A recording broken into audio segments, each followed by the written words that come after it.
Olá, queridos irmãos, que a graça e a paz do Senhor esteja conosco. Estudo de hoje, estudando a palavra. Vamos entender isso com a Bíblia, com a palavra de Deus, tá bom?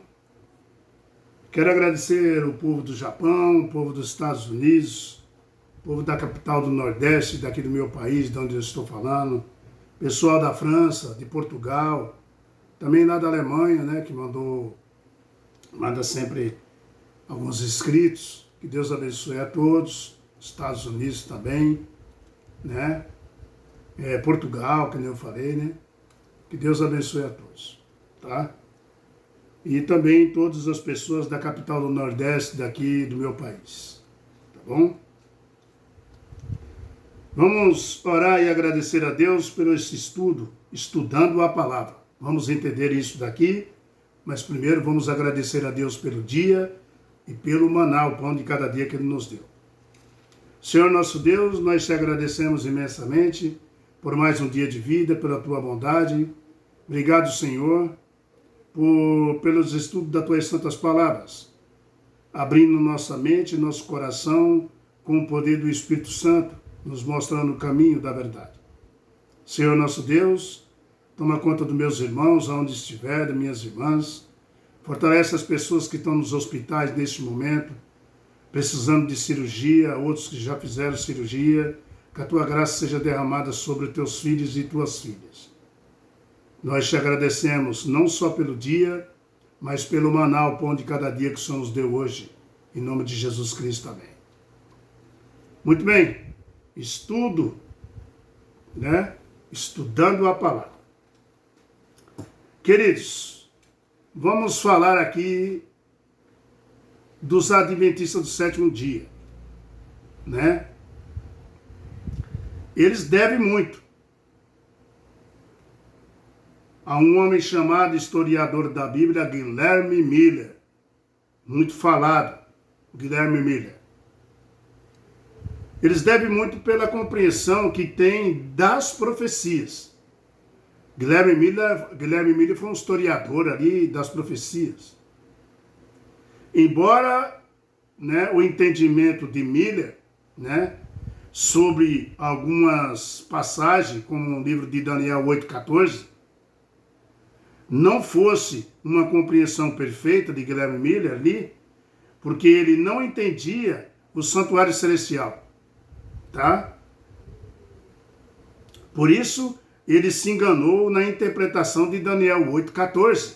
Ele achava que Jesus voltava no ano 1844, pensando que nesses anos 1844, o ano em que terminaram as 2.300 tardes e manhãs, os 2.300 anos, ele entendeu que fosse a volta de Jesus Cristo.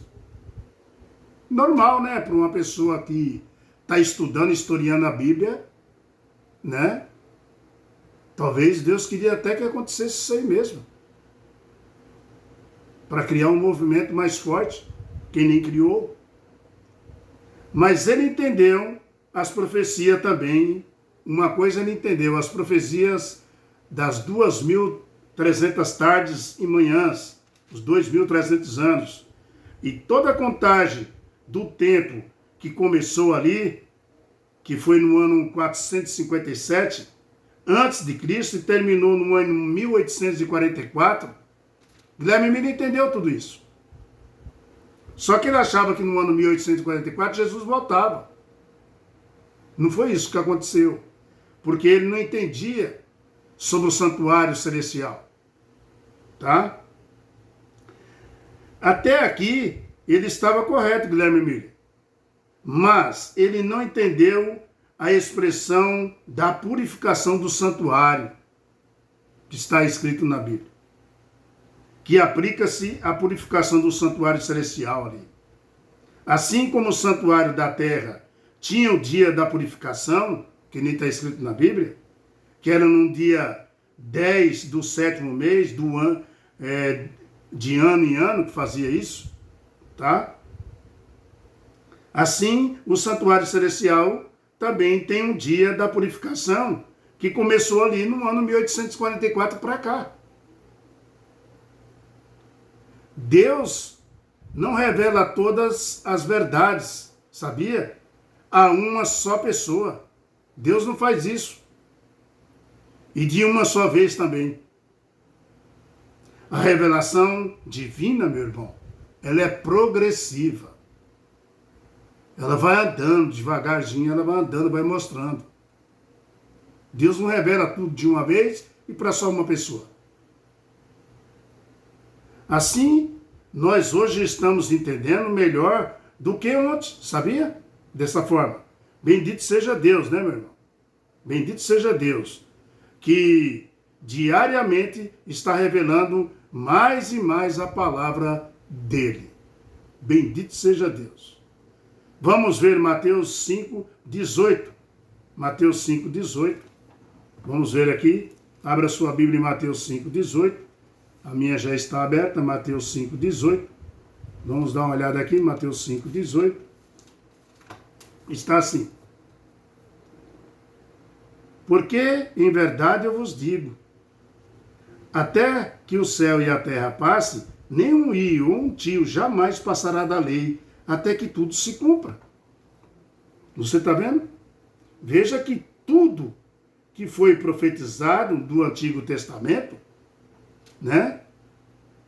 E o Apocalipse, também no Apocalipse, do Novo Testamento, tudo vai se cumprir. É isso que Jesus está falando aqui nesse texto. Tudo vai se cumprir. Você pode ler 2 Timóteo, capítulo 3, 2 Timóteo, capítulo 3, abra sua Bíblia aí. Você também pode ver isso em 2 Timóteo, capítulo 3. Versículo aqui é o 15 a 17, fala assim, ó. Timóteo, capítulo 3, né?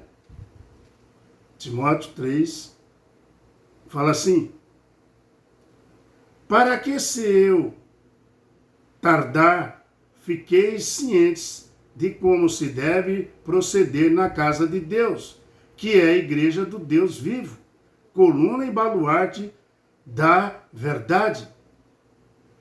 Evidentemente, grande é o ministério da piedade, e aquele que foi manifesto na carne foi justificado em espírito, contemplado por anjos, pregando entre os gentios, criando no mundo, né, recebido e também na glória. Né? Veja aqui no livro de Timóteo, 2 Timóteo, nós estamos lendo aqui, vocês me perdoem, irmão, que eu li aqui foi 1 Timóteo, tá? É 2 Timóteo, viu? 2 Timóteo, tá? Desculpa aqui. Por isso que eu estava vendo que estava saindo fora do contexto. Esse é um grande problema que tem, viu? Então, é 2 Timóteo, capítulo 3, versículo 15. Está escrito assim, ó. O que desde a infância sabes as sagradas letras que podem tornar-te sábios para a salvação pela fé em Cristo Jesus. Toda a Escritura é inspirada por Deus e útil para o ensino, para a repreensão, para a correção, para a educação na justiça. Versículo 17. A fim de que o homem de Deus seja perfeito e perfeitamente habilitado para toda boa obra. Aí sim, agora caiu dentro do contexto. Né? 2 Timóteo, capítulo 3, versículo 15, né? A 17. Veja que Deus está falando que a Bíblia foi escrita para instruir, para corrigir, para repreender e revelar também a verdade de Deus para você, meu querido irmão, e para você, minha querida irmã. Tá? Muito bem. A Bíblia também afirma, né? Em Lucas 24, 27, fala, começando por Moisés, aqui Jesus Cristo, que estava começando por Moisés, discorrendo por todos os profetas, expunha-lhe o que a seu respeito, né, constatava em todas as Escrituras. Tudo que foi dito a respeito do Messias. Jesus Cristo mostrou que as profecias, elas se cumprem e são, confiáveis. Então, nós estamos vendo aqui, estudando a palavra. Quanto mais você estuda, mais você aprende. E tomar cuidado para não fazer, pegar o texto dentro do contexto e distorcer o texto. Tá? Isso nós temos que tomar cuidado. Ou seja, estudar a Bíblia é como montar um quebra-cabeça, sabia? Se você juntar 2 ou 3 peças, será impossível enxergar a imagem completa ali do quebra-cabeça. Você pode até ver algumas peças, enxergando. Por exemplo, está enxergando um cavalo ali e você vai vendo que outras já mostram uma galinha, outro mostra uma vaca, você montando um quebra-cabeça. Aí, depois de mostrar mais peças, você percebe que é uma bela paisagem, que inclui o quê? Uma bela paisagem que inclui uma cidade, uma fazenda, no fundo mais, lá no fundo também, você montando um quebra-cabeça, uma grande montanha. Tá?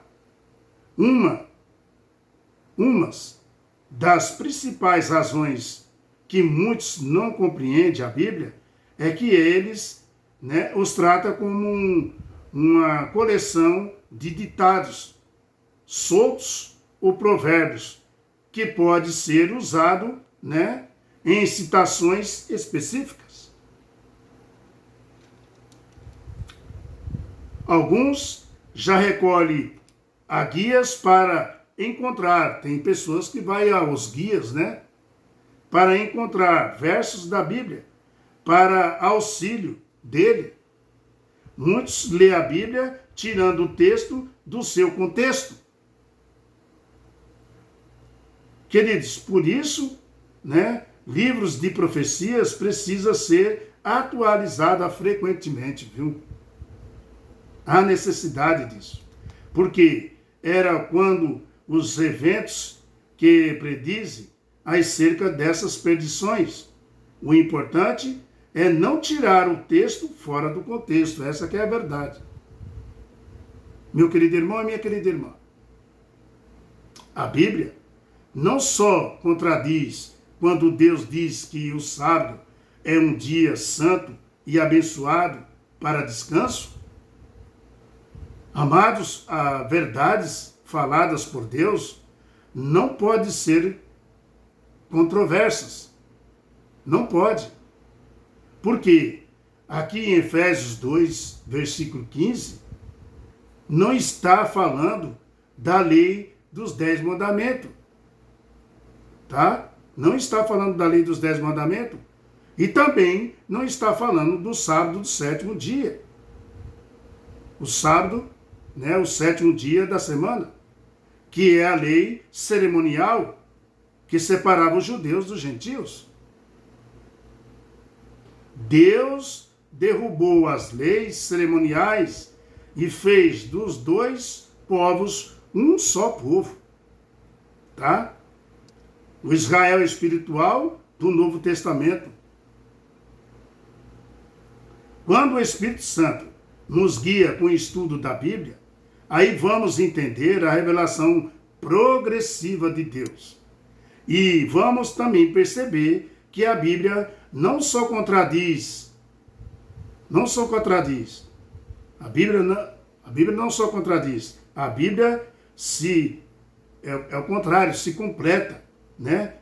Um verso lança luz sobre outro verso. É assim que a Bíblia é. A Bíblia não se contradiz. Ela é luz, tá? E lança, completamente, versos, lança luz sobre outro verso, tá? Nunca abra a sua Bíblia sem antes você orar para o Espírito Santo te conduzir e te iluminar, meu querido irmão, minha querida irmã. Meu irmão, texto que dá para você falar muito tempo, estudando as palavras. Nós temos que tomar cuidado e estudar as palavras e tem que entender que as profecias ela é progressiva, ela é para frente.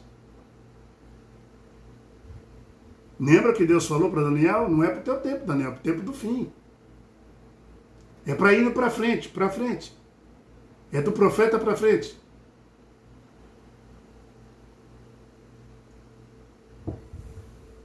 É um estudo que dá para você ficar aqui muito tempo estudando também.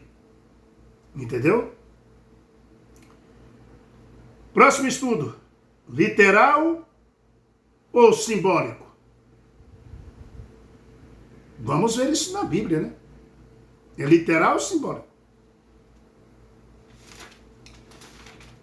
Estudando as palavras. Mateus, 2 Timóteo, 3:15 a 17, né? Mostra para nós como nós devemos estudar as palavras. Efésios 2:15, né? A revelação de Deus, a Bíblia, as profecias, principalmente as profecias, elas vão caminhando, né? Você tem que ir estudando e ela vai caminhando, aparecendo coisas e coisas mais para a gente entender. É progressiva. Amém? Literal ou simbólico? Vamos ver isso amanhã, não é? Vamos entender isso amanhã com a palavra de Deus, com a graça do nosso Senhor. Amém, irmãos? Meus queridos irmãos, que Deus tome conta de você onde você estiver, tá bom? E Ele toma. Basta você clamar e querer. Deus está sempre de braço aberto para te receber. Fica com a paz do Senhor. Que Deus tome conta de você. E até amanhã, queridos. Em nome de Jesus Cristo. Tchau, pessoal. Dá um like, dá um joinha, compartilha. Se inscreve no canal. Tá?